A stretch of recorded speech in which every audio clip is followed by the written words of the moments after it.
लेकिन सवाल यह है कि अगर आप इनको गालियां दे रहे हैं, इनकी आलोचना कर रहे हैं, तो पहले अपने गिरेबान में झांक लीजिए। क्या आप इस लायक हैं कि आप इन्हें गालियां दे सकें? इस बात को समझना बड़ा जरूरी है और इस बात को समझने के लिए सबसे पहले तो इसको जानते हैं कि दरअसल आखिर इनके ऐसे कौन से बयान हैं जिसको लेकर ये लोगों के निशाने पर आ गए हैं।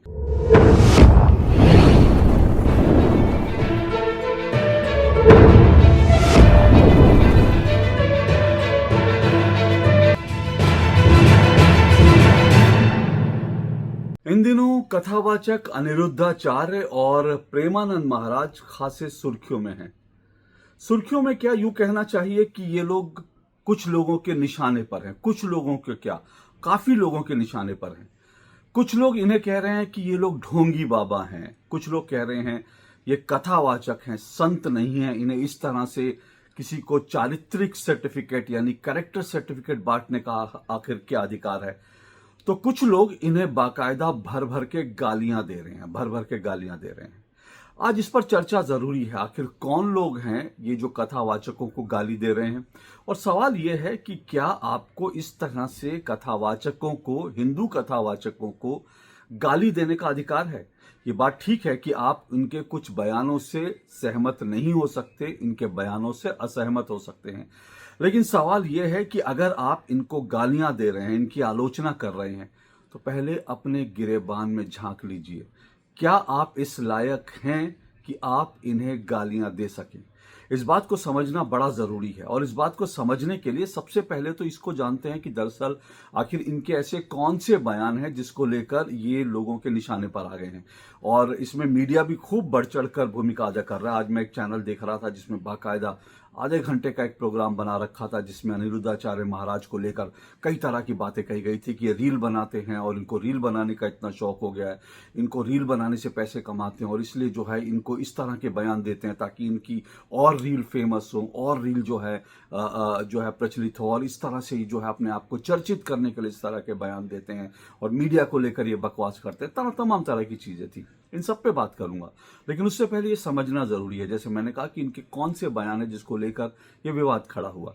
दरअसल ये विवाद जो है, अनिरुद्धाचार्य जी का जो एक बयान था जिसको लेकर विवाद हुआ, उसमें उन्होंने लड़कियों को लेकर एक बात कही कि भाई ये 25 साल की हो जाती हैं और कई जगह मुंह मार कर आती हैं, तो शादी कम उम्र में कर देनी चाहिए। इस तरह का उनका बयान है। मुझे लगता है इस बयान से अनिरुद्धाचार्य महाराज जी को बचना चाहिए। ऐसा बयान उनको नहीं देना चाहिए क्योंकि सेंसिटिविटी का मामला है। और ये ठीक है, मैं फिर से कह रहा हूं, उनके इस बयान को लेकर उनके इस बयान का समर्थन कतई नहीं कर रहा जो अनिरुद्धाचार्य जी का बयान है। मैं कभी उनकी रील्स वगैरह भी नहीं देखता, और मैंने, सच बात तो ये है, मैंने उनको जितना देखा टेलीविजन चैनलों के माध्यम से मैं उनको जान पाया। कुछ समय पहले तक तो मैं उनका नाम भी नहीं जानता था। उनका चेहरा जरूर परिचित था लेकिन मैं उनका नाम नहीं जानता था, लेकिन टेलीविजन चैनलों ने उन्हें उतना दिखाया कि इसलिए मुझे उनके बारे में जानकारी लगी। तो बहरहाल उनका ये बयान भी मुझे टेलीविजन के माध्यम से पता चला, टीवी चैनल्स के माध्यम से, कि उन्होंने कोई ऐसा बयान दिया है। अब मैं फिर कह रहा हूं कि उनके इस बयान का मैं समर्थन नहीं करता, और उनका बयान जो है वो थोड़ा सा उनको बयान देते हुए गंभीरता से सोचना चाहिए। उन्होंने ये जरूर कहा कि कुछ लड़कियां, लेकिन कुछ लड़कियों के साथ साथ अगर वो कुछ लड़के भी कह देते तो मुझे लगता बेहतर होता, क्योंकि जो मुंह मारने वाले होते हैं वो लड़कियां भी होती हैं, लड़के भी होते हैं, उनमें कोई डिफ्रेंशिएट करना ठीक नहीं है। लेकिन इसके अलावा उन्होंने जो कुछ कहा मैं उस पर आऊंगा, पर उससे पहले जो है हमको ये भी समझना चाहिए कि प्रेमानंद महाराज जी का बयान क्या था। प्रेमानंद जी का महाराज जी का जो बयान था वो भी ऐसे ही था कि जो है अलग अलग जगह जाते हैं और इस तरह से जो है एक ही व्यक्ति जो है अगर इस तरह से कई जगह खाना खा लेता है फिर उसको घर का खाना अच्छा नहीं लगता, इस तरह का उनका बयान था। लेकिन जो उनका बयान था वो बयान पूरा काट पीट कर दिखाया गया। ये किसकी साजिश है समझना जरूरी है, क्योंकि कुछ लोगों ने प्रेमानंद महाराज जी का जो बयान था उसको काट छांट के दिखाया और उसके बाद लोग उनको गालियां देने लगे। अब सच क्या है कि प्रेमानंद महाराज जी का जो बयान था वो बच्चे बच्चियों दोनों के लिए था। यानी उन्होंने कहा कि लड़के भी ऐसे होते हैं जो इस तरह से कई जगह जाते हैं, कई 3-4 जगह जाने की आदत पड़ जाती है, उसके बाद जो है वो अपनी पत्नी के साथ नहीं रह पाते, और लड़कियां भी ऐसे होती हैं जिनको कई जगह जाती हैं और उसके बाद उनको वो अपने पति के साथ नहीं। तो उन्होंने बच्चे बच्चियों शब्द इस्तेमाल किया, लेकिन उनके इस बयान में से बड़ी चतुराई से किसी ने बच्चे शब्द निकाल दिया और बच्चियों को कह के उसको इस तरह से वायरल किया। और प्रेमानंद महाराज जो हैं वो लोगों के निशाने पर आ गए। अब जब ये बात सामने आई तो कई लोगों ने जो उनको गाली दे रहे थे, कई लोगों ने माफी भी मांगी। लेकिन ये समझना जरूरी है कि ये बयान जो है ये किसने वायरल किया, आखिर प्रेमानंद महाराज का बयान जो है ये काट छाट कर किसने दिखाया। जाहिर सी बात है ये वही लोग हैं जिनको हिंदुओं से, सनातन से चिढ़ है, और ये वही लोग हैं जो हिंदू और सनातन का निशाना बनाने वाले हैं। इसलिए वो अनिरुद्धाचार्य और प्रेमानंद महाराज के खिलाफ इस तरह की बयानबाजी कर रहे हैं। अब मैं एक बार फिर से क्लियर कर देता हूं कि अनिरुद्धाचार्य जी का बयान कि 25 साल की लड़कियां इधर उधर मुंह मारने, मैं उसके कतई पक्ष में नहीं हूं। वो लड़के लड़कियों दोनों के साथ हो सकता था, लेकिन उन्होंने बाकी जो बयान दिए उसमें तो किसी को कोई एतराज नहीं होना चाहिए। जैसे उन्होंने कहा कि कपड़े उतारने वाला, वो आखिर क्या, ये ठीक है कि हर किसी को जो है अपने अपने हिसाब से कपड़े पहनने का अधिकार है। कोई भी लड़की, कोई भी महिला कुछ भी कपड़े पहने, इसको अधिकार है। अब इस पूरे विवाद के और गंभीर पहलू की तरफ आपको ले चलता हूं। सवाल यह है कि ये कौन लोग हैं जो चाहे अनिरुद्धाचार्य महाराज हो या प्रेमानंद महाराज हो, इनको गालियां दे रहे हैं। इनमें कुछ लोग हैं, अलग अलग कैटेगरी के लोग हैं। देखिए, पहले हैं कि आम लोग हैं, जो आम लोग हैं जिनकी अपनी सोच है। ठीक है, किसी भी महिला पुरुष को बयान देने का अधिकार है, उसमें कोई बात नहीं। जिस तरह से अनिरुद्धाचार्य जो कथावाचक है उनको बोलने का अधिकार है, वैसे ही आम लोगों को भी बोलने का अधिकार है। इसलिए मैं मानता हूं कि ठीक है, आम लोगों की अपनी सोच होती है, अपनी समझ होती है, और उनको टिप्पणी करने का अधिकार है। डेमोक्रेसी, अभिव्यक्ति की आजादी है, तो आम लोग दे रहे हैं। पर साथ साथ कुछ खास लोग भी दे रहे हैं। अब खास लोग में दिशा पाटनी की जो बहन है खुशबू पाटनी, वो हैं। अब उनकी भाषा क्या थी, आप सोचिए कि वो जिस शब्द का इस्तेमाल किया और कहा कि इनके जो कथा सुनने वाले होते हैं वो भी ऐसे होते हैं, उन तक को गालियां दे दी। तो क्या ये आपको अधिकार है? अब वो सेना में मेजर रह चुकी हैं, उसके बाद आप इस तरह की भाषा का इस्तेमाल कर रही हैं। तो मुझे लगता है आपको विरोध करना था, विरोध करिए, लेकिन इस तरह की भाषा, संतों को गाली गलौज करना, ये क्या आपको शोभा देता है? और कम से कम पूरा मैटर समझ कर आपको बोलना चाहिए था। तो कुछ आम लोग, खास लोग के बाद कौन है? कुछ एक्टिविस्ट हैं, महिला एक्टिविस्ट हैं, और कुछ महिला पॉलिटिशियंस हैं, और फिर मीडिया है। अब मैं आम लोगों को छोड़ देता हूं, मैंने कहा कि उनकी अपने उनको अधिकार है, लेकिन मैं खास लोगों पर आता हूं। मैं उसके बाद वुमेन एक्टिविस्ट पर आता हूं, मैं महिला नेताओं पर आता हूं, और साथ साथ मीडिया पर आता हूं। पहले ये खास और वुमेन एक्टिविस्ट की बात कर रहे हैं, क्योंकि ये लोग जो हैं, जैसे खुशबू पाटनी ने बयान दिया, जैसे बाकी लोगों ने बयान दिया, और साथ साथ महिला पॉलिटिशियंस ने बयान दिया। अब मैं पूछता हूं, ये इतने ज्यादा महिलावादी हैं और महिलाओं को लेकर इतनी सेंसिटिव हैं, तो सवाल यह है कि जब कोई बड़ा पॉलिटिशियन कोई महिला को लेकर कोई बयान देता है, तब ये लोग कहाँ होते हैं? क्योंकि ये साधु संत है, इसलिए उनके ऊपर कुछ भी बोल लो, क्योंकि इससे आपको भी फेम मिलेगा ना, आपको भी फेम मिलेगा। तो आप सोचिए, मैं आपको एक उदाहरण देता हूं, और एक उदाहरण क्या, मौलाना साजिद रशीदी का है। अब मौलाना साजिद रशीद, अब सोचिए, अलका लांबा पॉलिटिशियन है, वो जो है अनिरुद्धाचार्य महाराज और प्रेमानंद महाराज को लेकर टिप्पणी कर रही थी। लेकिन ये अलका लांबा और बाकी जितनी महिला पॉलिटिशियंस हैं उनसे पूछा जाना चाहिए, क्योंकि कुछ आरजेडी की, कुछ समाजवादी पार्टी की नेता थी। अब ये आरजेडी, समाजवादी पार्टी, कांग्रेस की नेताओं से पूछना चाहिए कि जब मौलाना साजिद रशीदी ने, जब ये सीधा सीधा जो है डिम्पल यादव, जो एक बड़े नेता की पत्नी है, डिम्पल यादव को लेकर अभद्र भाषा का इस्तेमाल किया था, तब ये सारी की सारी महिला नेत्री कहाँ थी? तब अलका लांबा कहाँ थी? तब समाजवादी पार्टी की महिला नेता कहाँ थी? और तब जो है आरजेडी की महिला नेता कहाँ थी? तब ये लोग कहाँ चले गए थे? तब तो अखिलेश यादव भी नहीं बोले थे। और अखिलेश यादव का, आप समाजवादी पार्टी की महिला सांसद जो है इकरा हसन को अगर छोड़ दें क्योंकि वो मुस्लिम है, बाकी किसी के मुंह से जबान नहीं निकली क्योंकि उनको लगा मुस्लिम वोट चले जाएंगे, तब मौलाना साजिद रशीदी का विरोध नहीं कर पाए। लेकिन किसका विरोध कर रहे हैं? अब ये संतों का विरोध कर रहे हैं। फिर अब आता हूं दूसरी तरफ। अब आप सोचिए, आपने झिंगुर बाबा का, झिंगुर बाबा या झिंगुर बाबा का नाम सुना होगा। उसने 1000 से ज्यादा लड़कियों की जिंदगी बर्बाद कर दी। आपने इनमें से किसी भी, चाहे खास लोग हैं, ये जो खास जिनके मैंने जिक्र किया, कुछ खास लोग हैं, कुछ वुमेन एक्टिविस्ट हैं, कुछ जो हैं महिला पॉलिटिशियंस हैं, इनमें से किसी का भी बयान आपने झिंगुर बाबा के खिलाफ सुना? किसी ने कहा ये जो है, इस आदमी को जूते मारने चाहिए, इस आदमी को कड़ी से कड़ी सजा होने? वो जो लड़कियों का बलात्कार करवा रहा था, उनकी जो है बच्चियों का बलात्कार करवा रहा था, उनकी जो है फिल्में बनवा रहा था, गलत गलत तस्वीरें उतार रहा था, उनका धर्म परिवर्तन करवा रहा था, उस झिंगुर बाबा के खिलाफ एक शब्द ये नहीं बोली, एक शब्द इनमें से किसी का मैंने नहीं सुना। तो अगर आप वुमेन एक्टिविस्ट हैं, पॉलिटिशियंस हैं, खास हैं, समाज में आपकी एक जो है फैन फॉलोइंग है, आप एक विशेष स्थान रखती हैं, तो ऐसी चीजों का भी तो विरोध करिए ना, अगर आप संतों का विरोध कर रहे हैं। तो ये इसको समझने की ज़रूरत है। तो दरअसल ये क्या है कि बड़ा आसान टारगेट जो हैं वो हिंदू संत होते हैं, कि हिंदू संतों को, मैं नहीं कह रहा कि सारे संत सारे कथावाचक अच्छे होते हैं, मैं नहीं कह रहा।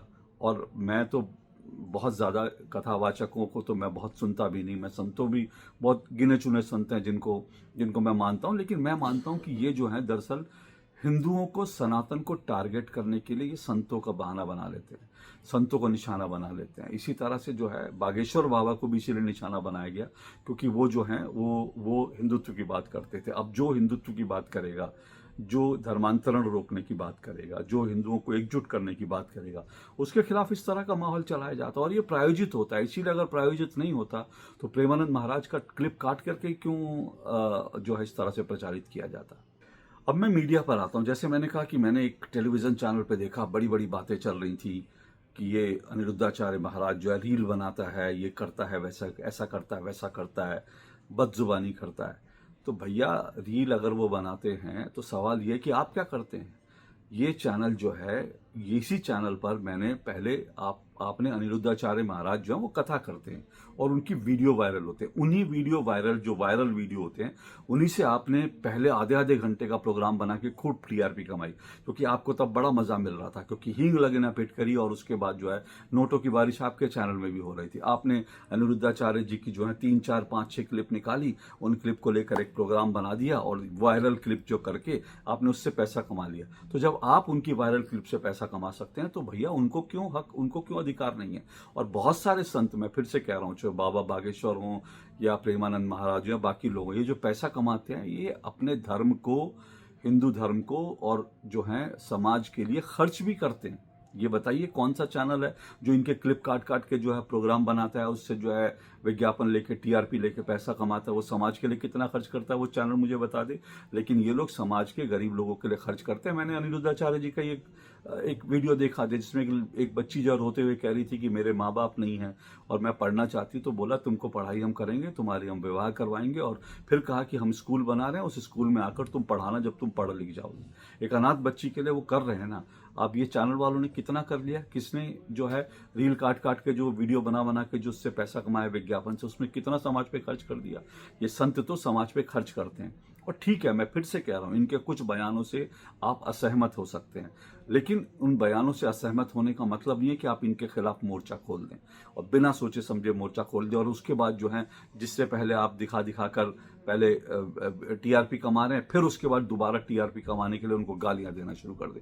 ये धंधा बंद कीजिए। आप पहले उनको जो है पहले उनको रील से निकाल कर अपने टेलीविजन चैनल पे लाते हैं, फिर जब वो टेलीविजन चैनल्स के माध्यम से प्रचलित हो जाते हैं तब आप दोबारा जो रील बना, एक और प्रोग्राम बनाते हैं और कहते हैं विवादित हैं और कहते हैं कि ये ढकोसलेबाजी हैं, इनकी ये बदजुबानी है। मैं फिर से कह रहा हूं कि मैं इनके बारे में कुछ नहीं जानता था, मैंने टेलीविजन चैनलों पर देखकर ही इनके बारे में जाना। तो इसका मतलब है आप इनको दिखा रहे थे, आप इनको दिखा दिखा कर जो है आप पैसा कमा रहे थे। तो सबसे पहले तो फिर आपको अपने अंदर भी झांकना चाहिए ना। और अंत में एक और बात मैं कहता हूं, एक बड़ा सवाल मैं सबसे पूछ रहा हूं, जो खास लोग हैं जो मैंने बताया, चाहे वो दिशा पाटनी की बहन हो या बाकी जो खास लोग हों, पॉलिटिशियंस, तमाम पॉलिटिकल पार्टियों के, वुमेन एक्टिविस्ट और साथ साथ ये जो मीडिया चैनल वाले, मैं सबसे पूछता हूं, पिछले कई सालों से इस देश में जो है एक तरह का सॉफ्ट पॉर्न जो है ओटीटी प्लेटफॉर्म के माध्यम से चल रहा था। ओटीटी प्लेटफॉर्म पर क्या कुछ नहीं बनाया जा रहा था। इसमें एकता कपूर जो है उनका ओटीटी प्लेटफॉर्म था और बड़े सारे ओटीटी प्लेटफॉर्म थे। इन ओटीटी प्लेटफॉर्म पर महिलाओं का जिस तरह से चित्रण किया जा रहा था, अगर इन ओटीटी प्लेटफॉर्म को आप देख लेंगे तो उसमें इन ओटीटी प्लेटफॉर्म पे महिलाओं का चित्रण इस तरह से किया जा रहा था कि वो तो जैसे सेक्स को लेकर सेक्स मैनियक है। उनको अपने ससुर से भी सेक्स करना है, अपने पति से भी करना है, अपने देवर से भी करना है, अपने जेठ से भी करना है। इस तरह के जो है बाकायदा सीरियल, इस तरह की ओटीटी पे फिल्में बन रही थी और प्रसारित हो रही थी। एक महिला जो है वो अपने पड़ोसी से भी कर रही है, घर में जो दूध लेकर आ रहा है उससे भी कर रही है। इस तरह की ओटीटी प्लेटफॉर्म पे दिखाया जा रहा था।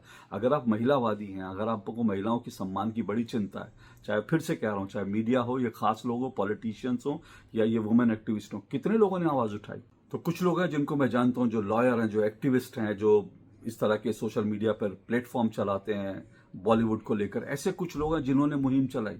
और एक पूर्व जो है इंफॉर्मेशन कमिश्नर है उदय माहुरकर, वो स्वाति गोयल शर्मा, ऐसे लोग हैं जिन्होंने जो है ये सब मुहिम चलाई। विनीत जिंदल एक लॉयर है, उन्होंने मुहिम चलाई, उन्होंने बंद कराया। पर आप क्या कर रहे थे इतने दिनों तक? मीडिया ने कभी क्यों नहीं आवाज उठाई इन ओटीटी प्लेटफॉर्म के खिलाफ? क्योंकि उनका भी धंधा जो है जुड़ा हुआ है ना, कि वो भी मीडिया, उनका भी जो है ओटीटी प्लेटफॉर्म है, तो चैनल वाले हैं, तो इसलिए नहीं बोलेंगे उनके खिलाफ। फिर उसके बाद जो है इन पॉलिटिशियंस ने क्यों नहीं आवाज उठाई? महिला पॉलिटिशियंस से, इन वुमेन एक्टिविस्ट ने क्यों नहीं आवाज उठाई? इन खास लोगों ने क्यों नहीं आवाज उठाई? तो ये चीजें समझने की, और इसीलिए अगर ये जो अनिरुद्धाचार्य महाराज है, इन्होंने कहा कि अगर ये मीडिया और बॉलीवुड की जो साठगांठ है, तो उसमें कुछ गलत नहीं कहा उन्होंने, ये वास्तव में साठगांठ है। और किस तरह से मीडिया, और मैं आज मौका नहीं है लेकिन ऐसे 50 उदाहरण दिए जा सकते हैं कि मीडिया और ये जो ओटीटी प्लेटफॉर्म है, सिनेमा है, किस तरह से भारतीय संस्कृति, सनातन संस्कृति को गलत में डालने का काम करते रहे। इसके बड़े सारे उदाहरण हैं, आज उस पर बात नहीं करूंगा, लेकिन ये फिर से आपसे कहूंगा, ये सारा एक जो है एक मौका की तलाश में रहते हैं कि इनको एक मौका मिल गया तो हिंदुओं पर, सनातन पर, हिंदू संतों पर, हिंदू कथावाचकों पर इनको मोर्चा खोलना है और इनको बदनाम करना है। पर पहले फिर से कह रहा हूं, अपने गिरे वहां पे झांक ले। क्या आप इतने साफ सुथरे हैं? क्या आपके पास इतना नैतिक बल है? क्या आपका नैतिक चरित्र ऐसा है? क्या आपने इन गलत चीजों के खिलाफ, जिनका मैंने जिक्र किया, चाहे ओटीटी प्लेटफॉर्म है, चाहे छिंगुर बाबा हो, चाहे मौलाना साजिद रशीदी हो, आपने इन सबके खिलाफ आवाज उठाई? अगर आपने उठाई तब आपका नैतिक आत्मबल है कि आप इनके खिलाफ बोल सके। अगर आपने ऐसा नहीं किया, इन लोगों के खिलाफ नहीं बोले, तो आपको क्या नैतिक अधिकार है कि आप जो है अनिरुद्धाचार्य महाराज और प्रेमानंद महाराज के खिलाफ जो है इस तरह की बदजुबानी करें? डेमोक्रेसी है, डिबेट कीजिए, उनको कहिए कि अपने विचार बदलें, उनके साथ जाइए, उनके साथ बैठकर डिबेट कीजिए। डेमोक्रेसी में यही होता है। हमारी संस्कृति, हमारे संस्कार भी यही हैं। उनसे डिबेट कीजिए और बताइए उनको, फिर उनको गलत साबित कीजिए, बजाय इसके कि आप अपने प्लेटफॉर्म पर उनको गाली देने लगे और उनको जो है बदजुबानी बाबा इस तरह से बताएं। ये गलत चीज़ है। आज के लिए इतना ही। नमस्कार।